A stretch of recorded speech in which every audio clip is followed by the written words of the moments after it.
आप देख रहे हैं SS4 न्यूज। प्रत्येक खबर पहुंचाए आप तक। As you guided us on many issues from time to time. Inclusion and dreaming big have been the ethos that has driven all our work since our early days when we have begun our journey in 1895. Today, with a large footprint of 68 offices in India, I'm particularly happy to share that we have begun in all earnest our work in districts and towns on a mission mode to carry forward your message to us when we called upon you and requested your presence for our 125th year celebrations. The lockdown period was also an opportunity for us to connect at many districts to help in compliance and relief work. Sir, we are here today to rededicate ourselves to nation building under your leadership and work on Atma Nirbhar Bharat. Excellencies, ladies and gentlemen, may I now invite our Honorable Prime Minister Sri Narendra Modi ji, our chief guest for this special inaugural session of CII on its 125th year to give his inaugural address. Namaste ji. सबसे पहले तो CII को 125 साल सफलतापूर्वक पूर्ण करने के लिए आप सबको बहुत बहुत बधाई, कांग्रेचुलेशंस। इस 125 साल की यात्रा बहुत लंबी होती है। अनेक पड़ाव आए होंगे, अनेक उतार चढ़ाव आए होंगे, लेकिन 125 साल तक एक संगठन को चलाना ये अपने आप में बहुत बड़ी बात होती है। उसमें समयानुकूल परिवर्तन आए हैं, व्यवस्थाएं बदली है, और पहले तो मैं इन 125 साल में CII को मजबूती देने में जिन जिन लोगों ने योगदान दिया है, वैसे सभी पूर्व के आपके महानुभावों को भी इस समय बधाई दूंगा। जो हमारे बीच नहीं होंगे उनको आदरपूर्वक नमन करूंगा, और भविष्य में इससे जो संभालने वाले हैं उनको अनेक अनेक शुभकामनाएं भी देता हूं। कोरोना के इस टाइम पीरियड में इस तरह के ऑनलाइन इवेंट्स शायद यही एक न्यू नॉर्मल बनते जा रहा है, लेकिन ये भी इंसान की सबसे बड़ी ताकत होती है कि वो हर मुश्किल से बाहर निकलने का रास्ता बना ही लेता है। आज भी हमें जहां एक तरफ इस वायरस से लड़ने के लिए सख्त कदम उठाने हैं, वहीं दूसरी तरफ इकोनॉमी का भी ध्यान रखना है। हमें एक तरफ देशवासियों का जीवन भी बचाना है, तो दूसरी तरफ देश की अर्थव्यवस्था को भी स्टेबलाइज करना है, स्पीड अप करना है। इस सिचुएशन में आपने गेटिंग ग्रोथ बैक, इस बात को प्राथमिकता दी है, और निश्चित तौर पर इसके लिए आप सभी भारतीय उद्योग जगत के लोग बधाई के पात्र हैं। बल्कि मैं तो गेटिंग ग्रोथ बैक से आगे बढ़कर ये भी कहूंगा कि yes we will definitely get our growth back. आप लोगों में से कुछ लोग सोच सकते हैं कि संकट की इस घड़ी में मैं इतने कॉन्फिडेंस से ये कैसे बोल सकता हूं। मेरे इस कॉन्फिडेंस के कई कारण हैं। मुझे भारत की कैपेबिलिटीज और क्राइसिस मैनेजमेंट पर बहुत भरोसा है। मुझे भारत के टैलेंट और टेक्नोलॉजी पर भरोसा है। मुझे भारत के इनोवेशन और इंटेलेक्ट पर भरोसा है। मुझे भारत के फार्मर्स, एसएमईज, एंटरप्रेन्योर्स पर भरोसा है और मुझे भरोसा है इंडस्ट्री के लीडर्स पर, आप सभी पर। इसलिए मैं कह रहा हूं, yes, we will get our growth back. India will get its growth back. साथियों, कोरोना ने हमारी स्पीड जितनी भी धीमी की हो, लेकिन आज देश की सबसे बड़ी सच्चाई यही है कि भारत लॉकडाउन को पीछे छोड़कर अनलॉक फेज 1 में एंटर कर चुका है।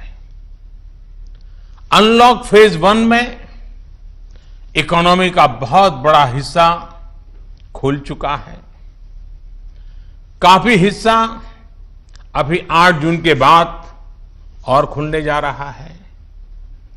यानी गेटिंग ग्रोथ बैक की शुरुआत तो एक प्रकार से हो चुकी है।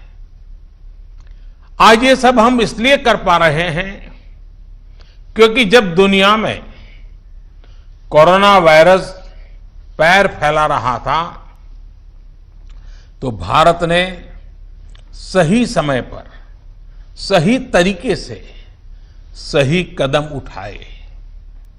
दुनिया के तमाम देशों से तुलना करें तो आज हमें पता चलता है कि भारत में लॉकडाउन का कितना व्यापक प्रभाव रहा है।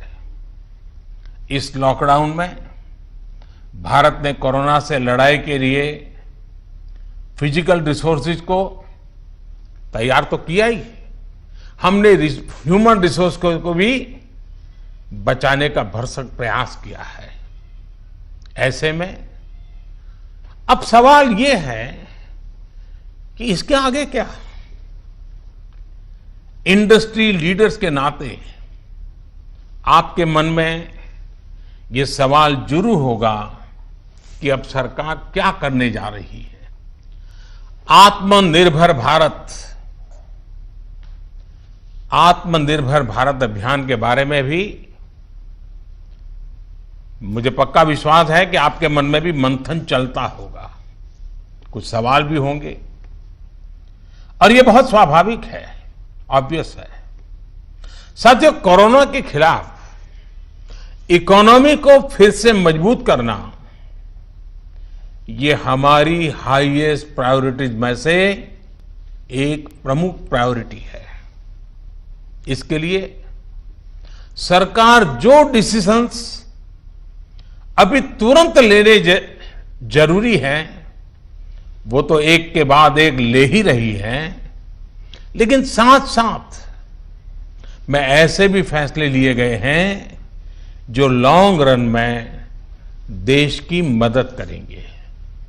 साथियों, प्रधानमंत्री गरीब कल्याण योजना ने गरीबों को तुरंत लाभ देने में बहुत मदद की है। इस योजना के तहत करीब 74 करोड़ बेनिफिशियरीज, उनके घर तक राशन पहुंचाया जा चुका है। प्रवासी श्रमिकों के लिए भी फ्री राशन पहुंचाया जा रहा है। इसके अलावा अभी तक गरीब परिवारों को 53,000 करोड़ रुपीस, यानी 53,000 करोड़ रुपए से ज्यादा की फाइनेंशियल असिस्टेंस दी जा चुकी है। महिलाएं हो, दिव्यांग हो, बुजुर्ग हो, श्रमिक हो, हर किसी को इससे लाभ मिला है। लॉकडाउन के दौरान सरकार ने गरीबों को 8 करोड़ से ज्यादा गैस सिलेंडर उनके घर तक मुफ्त में पहुंचा दिया है। इतना ही नहीं, प्राइवेट सेक्टर्स के करीब 50 लाख एम्प्लॉइज के खाते में 24% ईपीएफ कंट्रीब्यूशन भी सरकार ने किया है। इनके खाते में करीब 800 करोड़ रुपए जमा कराए गए हैं। साथियों, भारत को फिर से तेज विकास के पथ पर लाने के लिए, आत्मनिर्भर भारत बनाने के लिए 5 बातें बहुत आवश्यक है। इंटेंट, इंक्लूजन, इन्वेस्टमेंट, इंफ्रास्ट्रक्चर और इनोवेशन। हाल में जो बोल्ड फैसले लिए गए हैं, उसमें भी आपको इन सभी की झलक मिल जाएगी। इन फैसलों के साथ हमने तमाम सेक्टर्स को फ्यूचर रेडी किया है। इसी वजह से आज भारत एक नए ग्रोथ ओरिएंटेड फ्यूचर की दिशा में बड़ी उड़ान के लिए तैयार है। साथियों, हमारे लिए रिफॉर्म्स ये कोई रैंडम या स्कैटर्ड डिसीजन नहीं रहे हैं।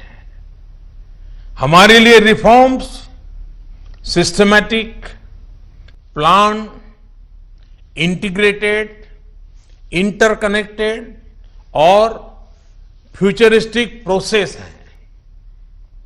हमारे लिए रिफॉर्म्स का मतलब है फैसले लेने का साहस करना और उन्हें लॉजिकल कंक्लूजन तक ले जाना। आईबीसी हो, बैंक मर्जर हो, जीएसटी हो, फेसलेस इनकम टैक्स असेसमेंट की व्यवस्था हो, हमने हमेशा व्यवस्थाओं में सरकार के दखल को कम करने, और मैंने तो लाल किले पर भी कहा था कि लोगों से, जिंदगी से सरकार को जितना हम कम कर सकते हैं हम करना चाहते हैं। प्राइवेट एंटरप्राइज के लिए एनकरेजिंग इकोसिस्टम खड़ा करने पर हम लगातार बल देते रहे हैं, कदम उठाते रहे हैं। इसी वजह से सरकार आज ऐसे पॉलिसी रिफॉर्म्स भी कर रही है जिनकी देश ने एक प्रकार से उम्मीद भी छोड़ दी थी। लोगों ने मान लिया था भाई ये तो हमारे देश में नहीं हो सकता है, ऐसी चीजें होने लगी हैं। अगर मैं एग्रीकल्चर सेक्टर की बात करूं तो हमारे यहां आजादी के बाद जो नियम कायदे बने उसमें किसानों को बिचौलियों के हाथों में छोड़ दिया गया था। किसान कहां फसल बेच सकता है, कहां नहीं बेच सकता है, इस तक के नियम बहुत सख्त थे। किसानों के साथ दशकों से हो रहे अन्याय को दूर करने की इच्छा शक्ति हमारी सरकार ने दिखाई है। एपीएमसी एक्ट में बदलाव के बाद अब किसानों को भी उनके अधिकार हासिल होंगे।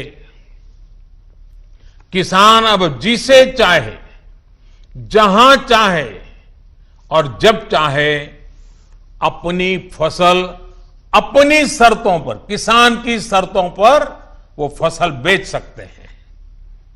अब कोई किसान अपनी फसल देश के किसी भी राज्य में ले जाकर बेच सकता है।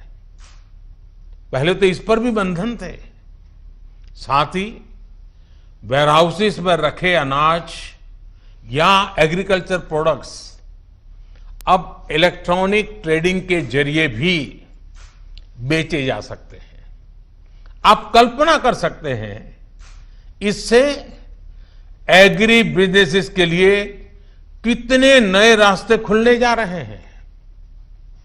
साथियों, इसी तरह हमारे श्रमिकों के कल्याण को ध्यान में रखते हुए रोजगार के अवसरों को बढ़ाने के लिए लेबर रिफॉर्म्स भी किए जा रहे हैं। जिन नॉन स्ट्रेटेजिक सेक्टर्स में प्राइवेट सेक्टर को इजाजत ही नहीं थी, उन्हें भी खोला गया है। आपका ध्यान इस पर भी गया होगा कि सबका साथ, सबका विकास, सबका विश्वास के रास्ते पर चलते हुए हम वो फैसले भी ले रहे हैं जिसकी मांग बरसों से हो रही थी। साथियों, दुनिया का तीसरा वो देश जिसके पास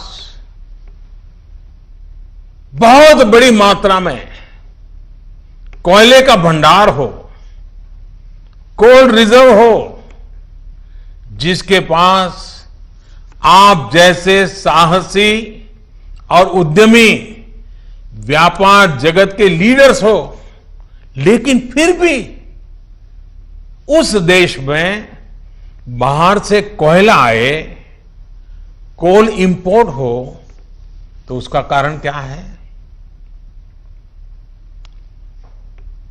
आप भी जानते हैं, देश भी जानता है। कभी सरकार रुकावट बनी रही, कभी नीतियां रुकावट बनी रही, लेकिन अब कोल सेक्टर को इन बंधनों से मुक्त करने का काम शुरू कर दिया गया है। अब कोल सेक्टर में कॉमर्शियल माइनिंग को परमिट कर दिया गया है। पार्सली एक्सप्लोर्ड ब्लॉक्स को भी अलॉटमेंट करने की परमिशन दी गई है। इसी तरह मिनरल माइनिंग में भी अब कंपनियां एक्सप्लोरेशन के साथ साथ माइनिंग का काम एक साथ कर सकती है। इन फैसलों के कितने दूरगामी परिणाम होने वाले हैं, ये इस सेक्टर से परिचित लोग अच्छी तरह जानते हैं। साथियों, सरकार जिस दिशा में बढ़ रही है, उससे हमारा माइनिंग सेक्टर हो, एनर्जी सेक्टर हो या रिसर्च और टेक्नोलॉजी हो, हर क्षेत्र में इंडस्ट्री को भी अवसर मिलेंगे और यूथ के लिए भी नई अपॉर्चुनिटीज खुलेगी। इस सबसे भी आगे बढ़कर अब देश के स्ट्रेटेजिक सेक्टर्स में भी प्राइवेट प्लेयर्स की भागीदारी एक रियलिटी बन रही है।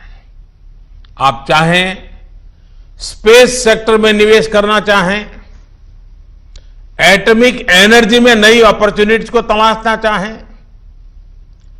पॉसिबिलिटीज आपके लिए पूरी तरह से खुली हुई हैं। हर अवसर आपका इंतजार कर रहा है।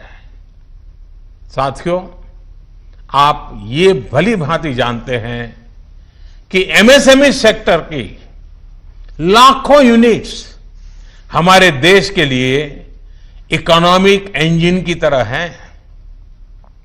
इनका देश की जीडीपी में बहुत बड़ा कंट्रीब्यूशन है और ये कंट्रीब्यूशन करीब करीब 30% का है। एमएसएमईज की डेफिनेशन स्पष्ट करने की मांग लंबे समय से उद्योग जगत कर रहा था।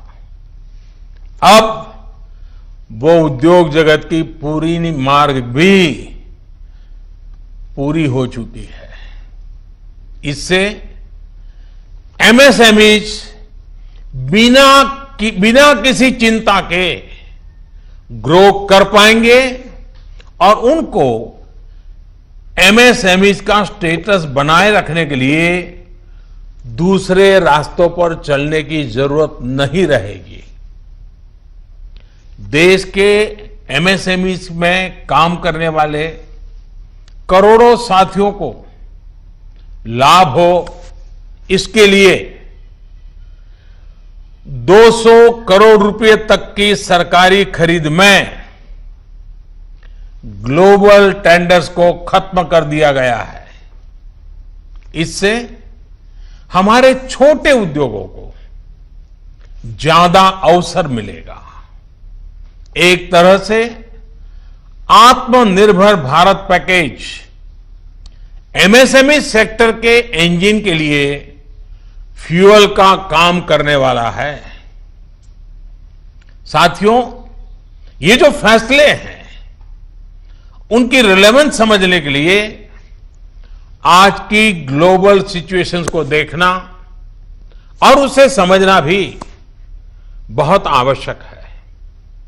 आज विश्व के तमाम देश पहले की तुलना में एक दूसरे का साथ और अधिक चाहते हैं। देशों में एक दूसरे की जरूरत और ज्यादा पैदा हुई है, लेकिन इसी के साथ ये चिंतन भी चल रहा है कि पुरानी सोच, पुरानी रीति नीति, पुरानी पॉलिसीज क्या आज कारगर होगी क्या? स्वाभाविक है कि इस समय नए सिरे से मंथन चल रहा है और ऐसे समय में भारत से दुनिया की अपेक्षा, एक्सपेक्टेशंस और बड़ी है।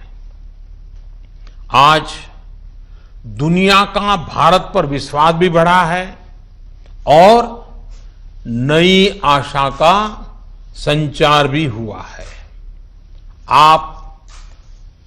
आपने भी देखा है कि कोरोना के संकट में जब किसी देश के लिए दूसरे की मदद करना मुश्किल हो रहा था, हर कोई अपने को संभालने में लगा था, ऐसी संकट की घड़ी में भारत ने 150 से ज्यादा देशों को मेडिकल सप्लाई भेजकर उनके लिए मानवीय मदद का काम किया है। साथियों, world is looking for a trusted reliable partner. Bharat में पोटेंशियल है, स्ट्रेंथ है, एबिलिटी है। आज पूरे विश्व में भारत के प्रति जो ट्रस्ट डेवलप हुआ है, उसका आप सभी को, भारत की इंडस्ट्री को पूरा फायदा उठाना चाहिए। ये आप सभी की जिम्मेदारी है, सीआईआई जैसे संगठनों की जिम्मेदारी है कि मैन्युफैक्चर्ड इन इंडिया के साथ ट्रस्ट, क्वालिटी, कॉम्पिटिटिवनेस तीनों जुड़ा हो। आप 2 कदम आगे बढ़ाएंगे, सरकार 4 कदम आगे बढ़कर आपका साथ देगी। प्रधानमंत्री के तौर पर मैं आपको भरोसा दे रहा हूं कि मैं आपके साथ खड़ा हूं। भारतीय उद्योग जगत के लिए ये राइज टू द ओकेजन की तरह है।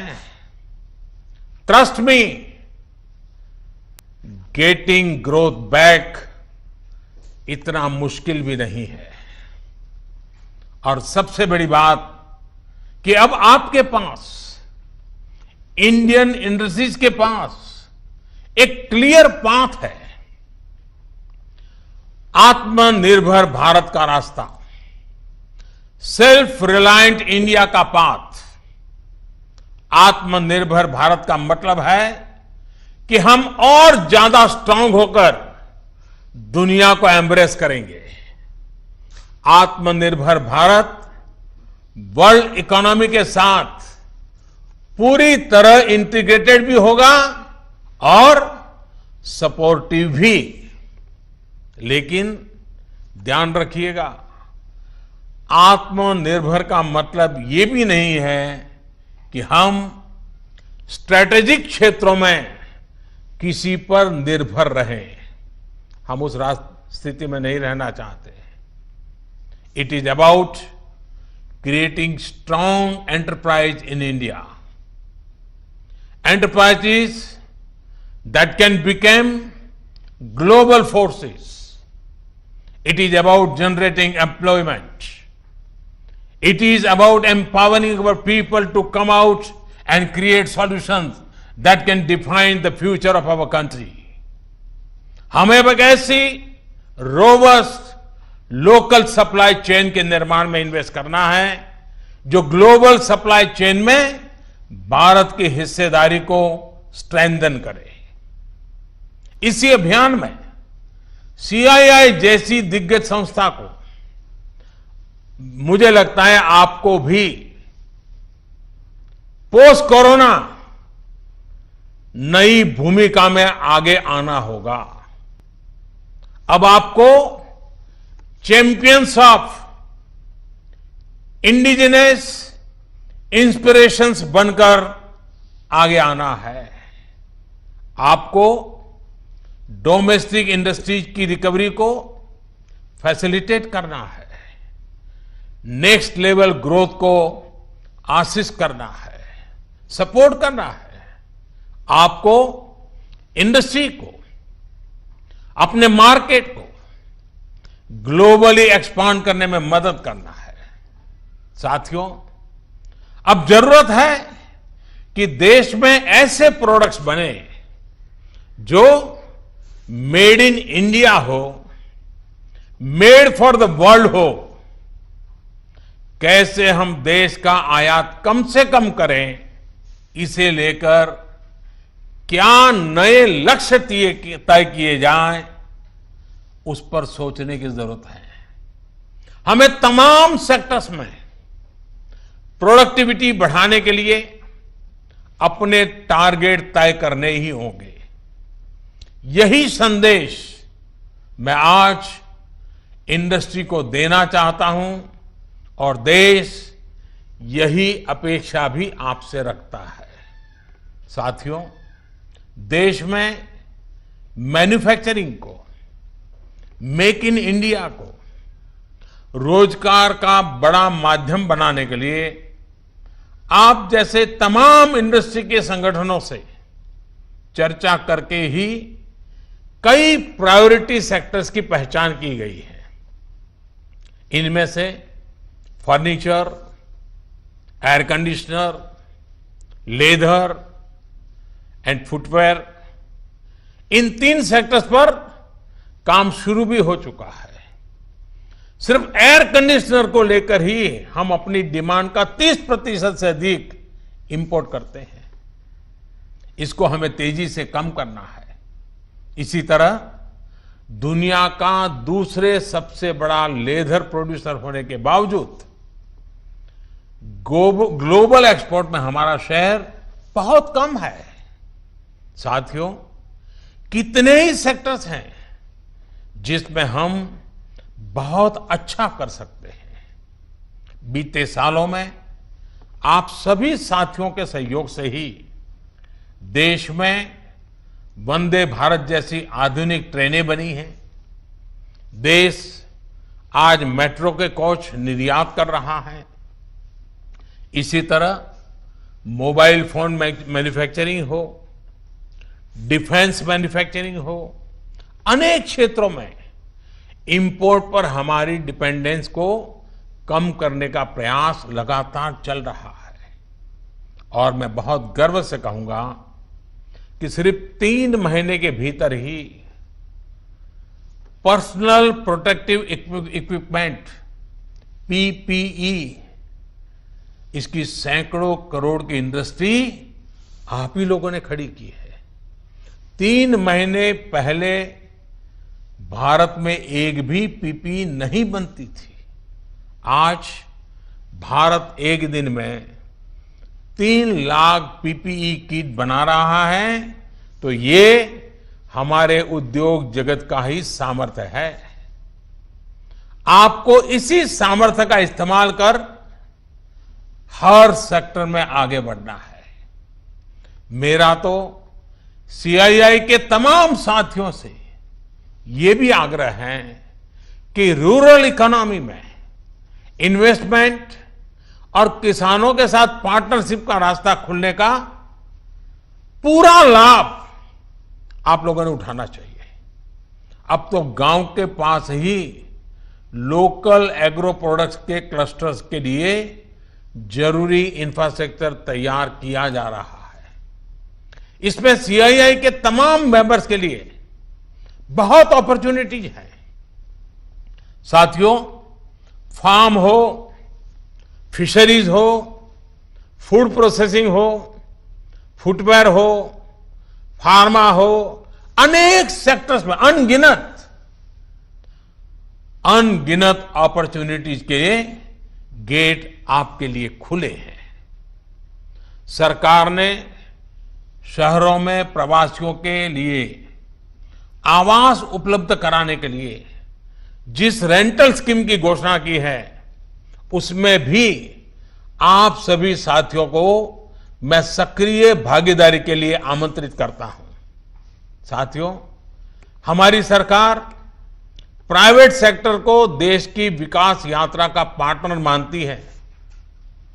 आत्मनिर्भर भारत अभियान से जुड़ी आपकी हर आवश्यकता का ध्यान रखने के लिए भारत सरकार प्रतिबद्ध है। आपसे सभी स्टेक होल्डर्स से मैं लगातार संवाद करता हूं और यह सिलसिला आगे भी जारी रहेगा। I request you to come up with a detailed study of every sector, build consensus, develop concept, think big. We will together take up more structural reforms that will change the course of our country. We will together build आत्मनिर्भर भारत। साथियों, आइए देश को आत्मनिर्भर बनाने का संकल्प लें। इस संकल्प को पूरा करने के लिए अपनी पूरी ताकत लगा दें। सरकार आपके साथ खड़ी है। आप देश के लक्ष्यों के साथ खड़े होइए। आप सफल होंगे, हम सफल होंगे तो देश नई ऊंचाई पर पहुंचेगा, आत्मनिर्भर भारत का सपना साकार होगा।